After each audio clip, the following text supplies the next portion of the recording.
And it will kill me even though I'm holding 2 totems. Yes. Maybe. Okay, yes, it will. Trust. Alright. And, I guess.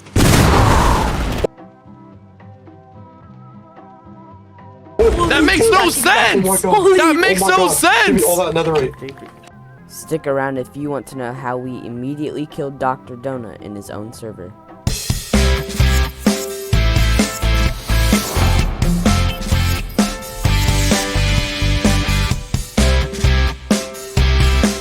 Welcome back. If this is your first time, I am C3DG Minecraft. In today's video, we are going to talk about not only why Dr. Donut asked us to kill him, you heard that right, he asked us to kill him, but more importantly, how we did it and how it was possible. It all started in Dr. Donut's live stream. He was casually scrolling through his meme channel, and wouldn't you know it, he stumbled upon a clip with jobrocool Trust me, and bro. Totems. It's really cool. You can be D-handing. Just D-hand. Alright, basically. And this is where I come in. This is CD3 What? Daddy, and I was Alright, watching Dr. Donut's live stream when he pulled up this clip. I immediately knew I had to reach out to him because What? I had to get Bro, Dr. it's Donut really to cool. come see You can this be D-handing. firsthand. Just D-hand. Alright, basically.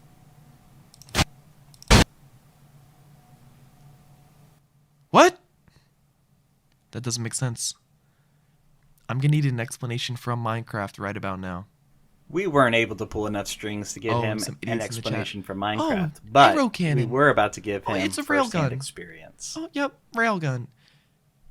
You guys are so dumb. He's holding 2 totems. You shouldn't be able to pop basically twice instantly and then die. That doesn't make sense in Minecraft. There is some thing that is happening that I don't understand here. Well, Dr. Donut, hopefully this video will help answer those questions that have been lingering in your mind. Let's go, Dr. Donut. Yo.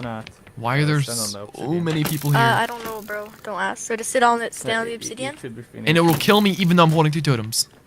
Yes. Maybe. Okay, yes, it will. Trust. Alright. And, I guess. That makes no sense! That makes no Give me sense! all that netherite. That makes no sense! What? I didn't even know he was here. What the heck? Wait, what the heck? What? TP back, bro. You better TP back. Oh my. That makes no sense. You can see all 3? Dude, I'm not saying there aren't 3 arrows. I'm saying I shouldn't pop that fast. Okay, so does anyone explain how it works? Can you explain how that works? Basically, we killed you. And we just go What That just happened, bro? Alright, yeah, bro. Oh, they murdered my dad. where did Oh, he I'm go? sorry. Oh.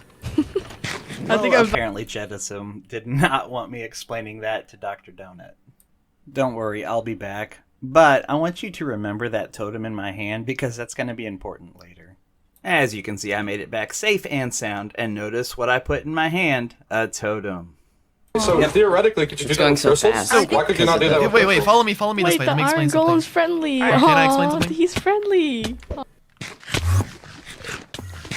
Oh, I just read this. This is probably getting found now. I didn't mean because you guys of the follow. terrain. Yo, where'd he go? I'm over here. He's right there. He's right there. I'm over here. Alright. Oh. Brother. Bro, my Yo, dad, what? I'll have to hear him. And ironically, this is exactly how the trap works. Notice that when I get hit by that arrow, it immediately puts me in iframes. Whenever you see a player that is highlighted red like this, for half a second or for 10 game ticks, they hit something called invulnerability frames. They ask you how you are, you just have to say that you're fine when you're not really fine, but you just can't get into it because they would never understand.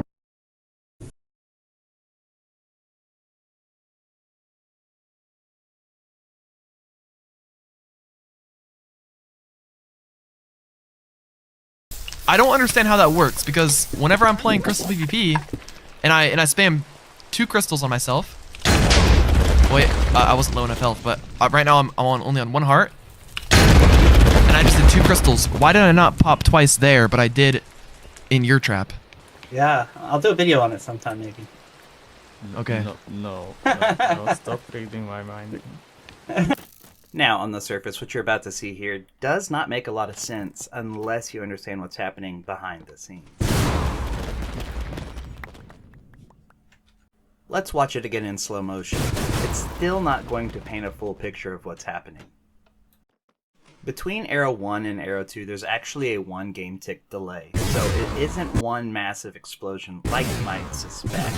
And between arrow 2 and 3, there's actually a 2 game tick delay. So why then did Dr. Donut still die? Why didn't he enter iframes? Well, he actually did. Between arrow 1 and 2, the game does register that he is in invulnerability frames, but just like I was killed after purling from being hit by a pillager, Dr. Donut was killed by the second arrow. Now, since he was double-handing totems, that means that the game had to not only remove the first totem, but the second totem before it registers a death. The second and third arrow, you'll also notice if we rewind, they don't disappear like the first arrow does. As previously noted, when a player takes damage, they do enter something called iframes, which is half a second. The reason those 2 arrows linger is because the game first processes them as entity collisions.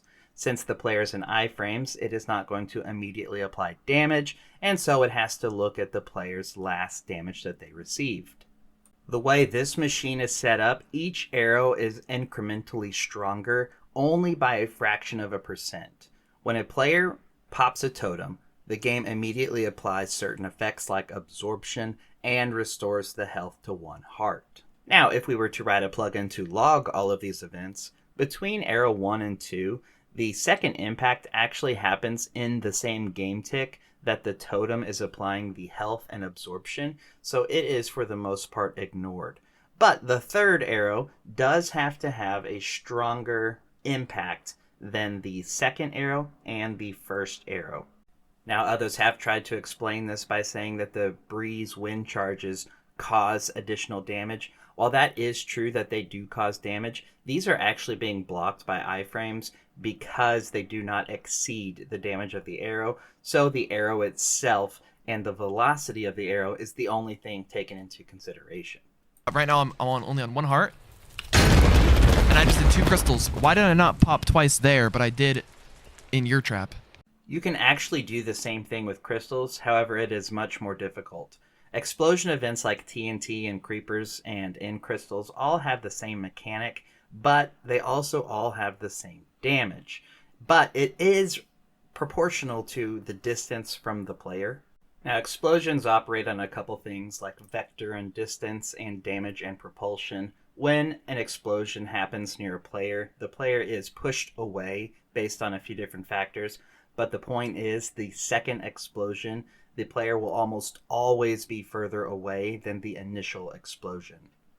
To implement this in-game is very difficult. During the iframes, you would need to place the first crystal closer to you, and then as the player is propelled backwards, preferably against a solid wall, you would need to place the second crystal closer. Again, this is very difficult because not only are you being propelled backwards by the explosion, but also your opponent.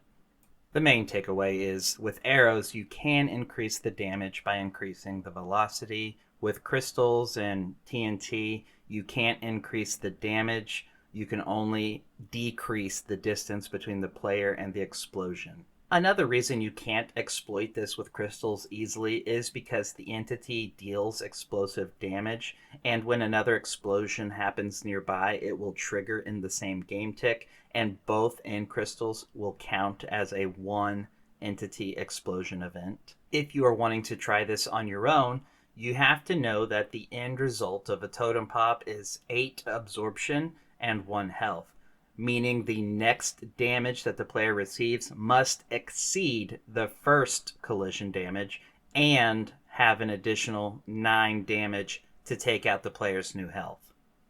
If you enjoyed this video, be sure to like and subscribe, and also somehow get this to Dr. Donut so he can see why he died. And as always, thank you so much to our support VIPs. We really appreciate it.